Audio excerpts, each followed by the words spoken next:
سلام، به استانبول آشپزی خوش اومدین. امروز میخوام اکبرجیه رو به روش اقتصادی بهتون آموزش بدم.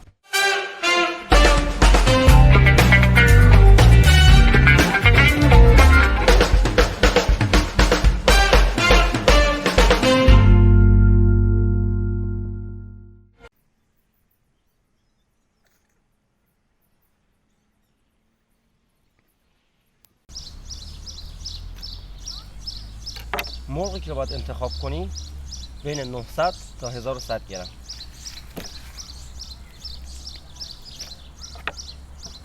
حتما چاقوتون کاملا تیز باشه. مرغ از پشت به طور مساوی تقسیم بر 2 تاش کنیم. لطفاً اگر این ویدیو رو تا الان لایک نکردین همین الان لایک کنین و برای حمایت از من لطفاً کانال رو سابسکرایب کنید. کاملا سالم. سر بالش هم ببرین که تو روغن نسوزه. چربی اضافی اینجاش هم بگیرید.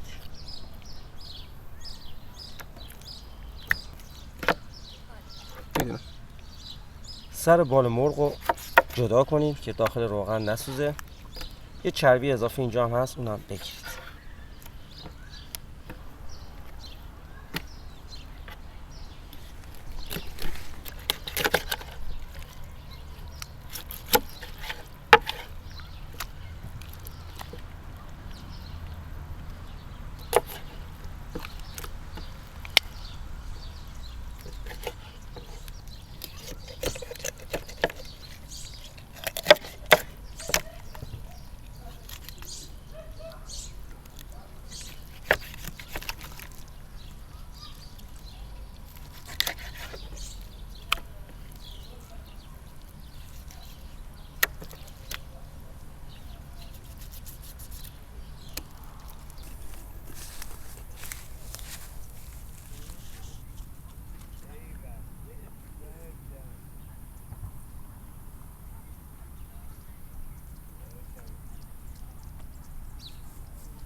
تمام سطح مرغ رو به زعفرون آغشته میکنیم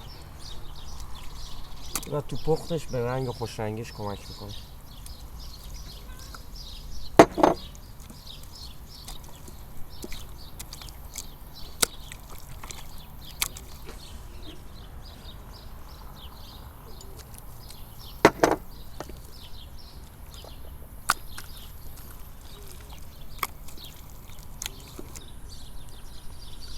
برای مرینت این مرغ اصلا از پیاز و فلفل دلمه استفاده نکنید، چون تو تایم پخت زیاد تو روغن هیچ اثری نداره، طعمش از بین میره.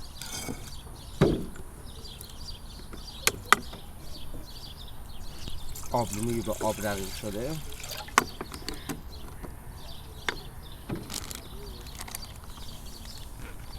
فلفل سیاه،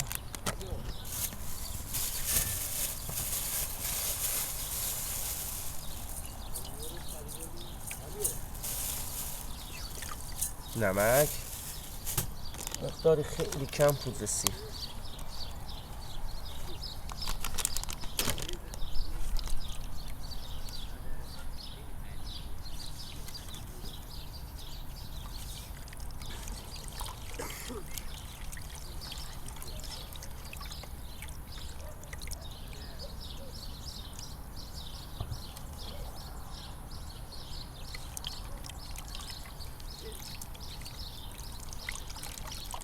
یه دست شد این مرغات رو زد.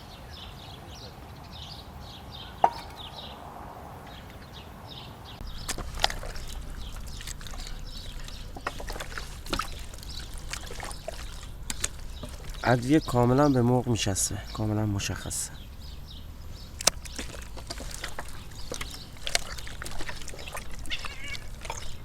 اینو من میذارم داخل یخچال 6 تا 12 ساعت استراحت کنه، بعد آمادهش میکنم برای پخت.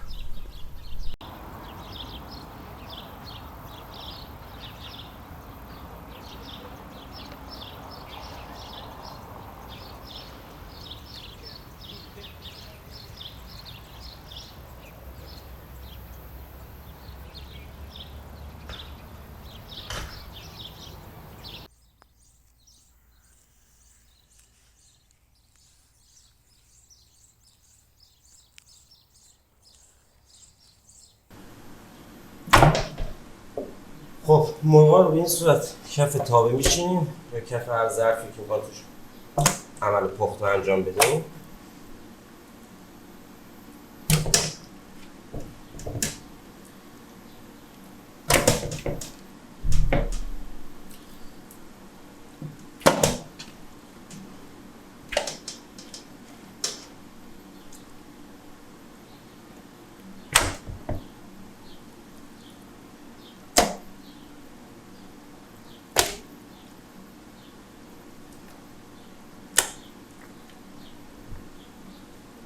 سعی کنید از دولایه مرغ بیشتر رو هم نیاد که موقع پخت امکان تیکه شدن هست، مرغای پایین فشار بهش میاد، امکان داره به هم بچسبه خراب بشه.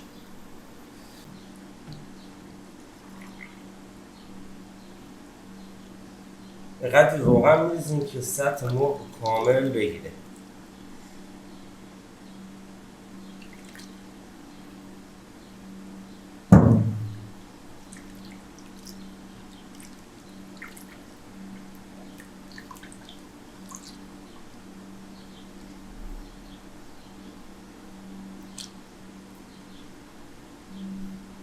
اگه برای مصرف زیاد روغن نگران هستین، این روغن بعد از پخت دوباره صاف میشه و تا همه غذاها میشه دوباره استفاده کرد. در اصل اکبرجوجه باید با کره پخته بشه، ولی ما اینجا از روغن استفاده میکنیم و حین پخت آخر پختش کره اضافه میکنیم که طعم بگیره و جای هیچ نگرانی نداره. بعد از پخت این روغن صاف میشه و کاملا همش استفاده میشه برای غذای دیگه. خب یه ساعت از پخت مرغ ما گذشته.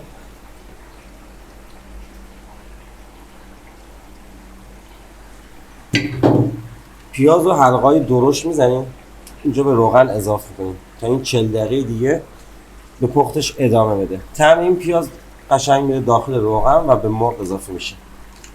اینجا میتونید از کره استفاده کنیم، این مقدار کره کل روغن و طعم کره میگیره. اگه میخواید طلایی شدن مرغتون از این حد بیشتر بشه، میتونید یک نصف قاشق غذاخوری زردچوبه تو روغن اضافه کنید.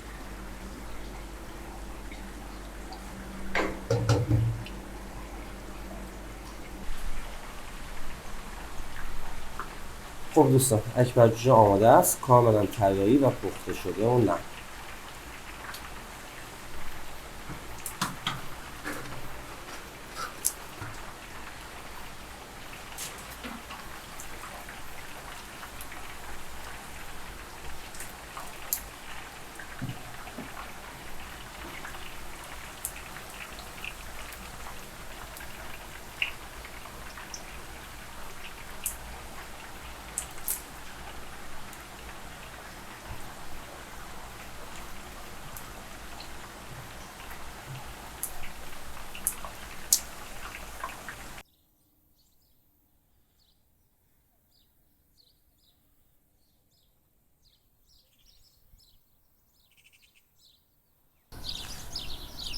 خب اکبرجوجه ما آماده است، کاملا لذیذ و طلایی.